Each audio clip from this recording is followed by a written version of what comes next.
everybody, this is Lee with Creative2xmom, and this video is going to be what is in our August morning basket. You guys have seen so many of these videos throughout the years, and they change month to month based on what we're learning and what we're studying. And I thought, new school year, great time to share with you what is in our new morning basket for the rest of August. Now, this particular video is part of a collaboration which is being hosted by Michelle at Homeschooling in the Pines, as well as Angie at As For Me in My Homeschool. So I will leave links to their channels down below as well as the playlist. I'm excited to see everybody else's morning baskets. This is something that has become a good jumping off point for our day and kind of fills in the holes of some things that we normally wouldn't have time to study. And so I'm looking for other people's ideas as well. So make sure you check out that playlist. As for us, I put together most of what we're going to be putting into our August morning basket. There are a few things that I'm still kind of researching and looking for. In our upper grade science, we are going to be studying Earth and space this year. We're doing the Abeka 8th grade science. So I still need to fill in a few things about geology, minerals, earthquakes, volcanoes. We won't hit all those topics throughout August, but I think we're going to be starting with earthquakes, and so I still need to find something that's going to fill in. One of the things I like to put in our morning basket was we rotate, and on the days that we're studying history, we will do a little bit of history information in our morning basket. On the days we're studying science, we have typically some sort of science, something to read. So speaking of that rotation, for history this year, we are going to be doing Story of the World, Volume 2. So it's History of the Middle Ages. And I found this at our local library, which looked really interesting, and I wanted to share it with the kids. But the information in it is just 1 or 2 pages, and it felt like if I put it into our history curriculum, it was going to be a little choppy, so I put it into our morning time for just a little introduction on history days. This is Manners and Customs in the Middle Ages, and each section is only 1 or 2 pages long to share with the kids. So this would be something that we would read in the morning.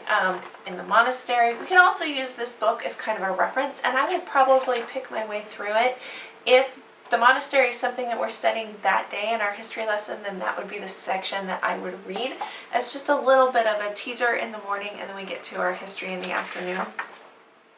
A Woman's World, which I think is important for both my daughter and my boys to realize that women's rights and women's role in the world and in culture has changed so much over time. Wedding Customs. So this looked like a really great book.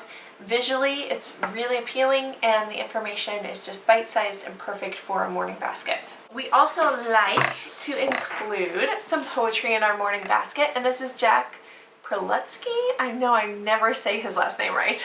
It's Raining Pigs and Noodles. I had not heard of this one before. I was excited to see that it was in our library catalog, and so I picked this one up. Generally, I will read poetry anywhere from 3 to 4 days a week, and we'll just read 1 or 2 unless the kids are really into it, and then it kind of stretches into math time usually, but this looked like a fun one to share with the kids this month. We discovered this 10-minute reading, and I think I shared it in another video before. I think it was like top 10 of last year's homeschool. This is real world reading, and it's quick projects for reading comprehension. These are really quick. I would say we do these in less than 10 minutes, probably about 5. So this is something that we would go over probably twice a week. It's for grades 3 through 6, and it goes through diagrams, reading rules, reading indexes, reading ingredients lists. There is so much reading in our world that is not just story-based, or even, I guess you would say that's all nonfiction in a way, but there's different ways of reading different types of things based on the author's purpose. And so this goes through how to read different things, how to read captions, how to read an advertisement, how to read a script, and looking for the clues. There's lots of comprehension questions afterwards. I believe there's anywhere from 5 to 10 comprehension questions for each one, and just some good conversation letters to the editor. Of course, that author has a purpose. We're going to be putting that back in our morning basket. We are also going to be bringing back our scripture verses from last year and more scripture memory this year. I had gotten to the point where I was kind of at a loss for what scripture I wanted us to memorize next, and so I went on the Simply Charlotte Mason site, and there is a whole list. You can print them out. I don't have a printer, so I've written mine on index cards, but you can print them out and cut them out, and there's a whole set of scripture memory verses. So I took the ones that we have from last year, and I copied down the next, I think, 10 for us to start memorizing, and I will leave a link down to those scripture cards down below. Same thing with just facts and information for the kids to learn. I like them to have a good scaffolding of things that we are studying that they kind of already been exposed to, and they can fill in as we learn. So over the past, we have studied, you know, the order of the planets. We've studied I'm trying to think of some other ones, but you get the idea. We've talked about timelines. We've studied the order of the presidents, and I kind of hit a wall this year and wasn't really sure where I wanted to take the next step. So I have a friend who is sharing with me the older edition. This is cycle 1 of the Classical Conversations cards, and I just pulled out the ones that I thought we would get through in August and probably September and put them on a ring. We're going to be working on these. So we've got things like again, just reviewing the presidents, because it's been a long time since we've done those. Classifications, that's something we studied last year, so I want to continue to bring it to my kids, the forefront of their mind. Times tables, the 10 commandments, we're going to be working on commandments 1 through 5, and different parts of speech. So I just pulled out the ones that I thought we would start memorizing at the beginning of the year, and we'll see how it goes and go from there. We do our read alouds at night before bed.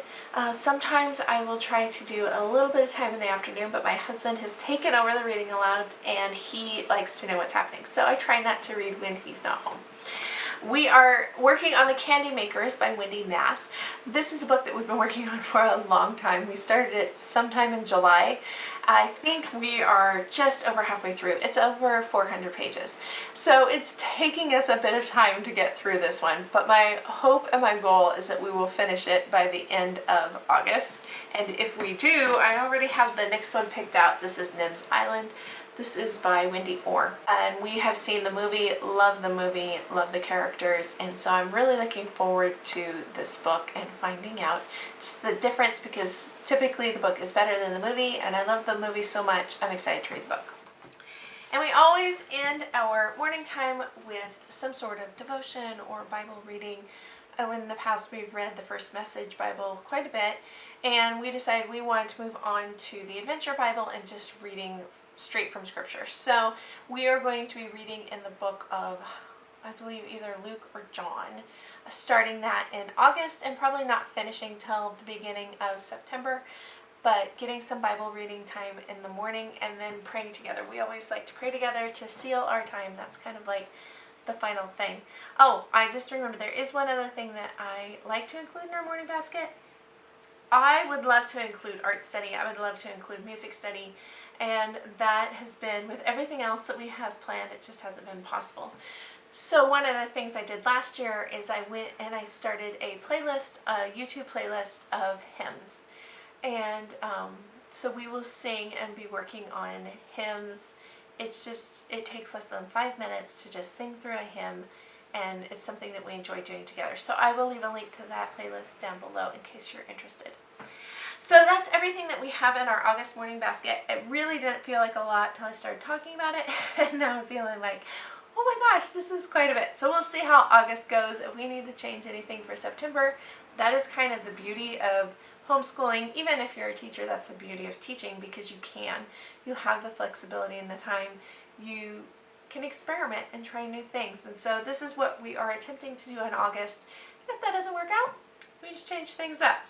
I hope you guys enjoyed this video. Don't forget to check out that playlist down below. I know there's going to be so many great ideas for morning basket videos out there, and we'll see you next time. Bye guys.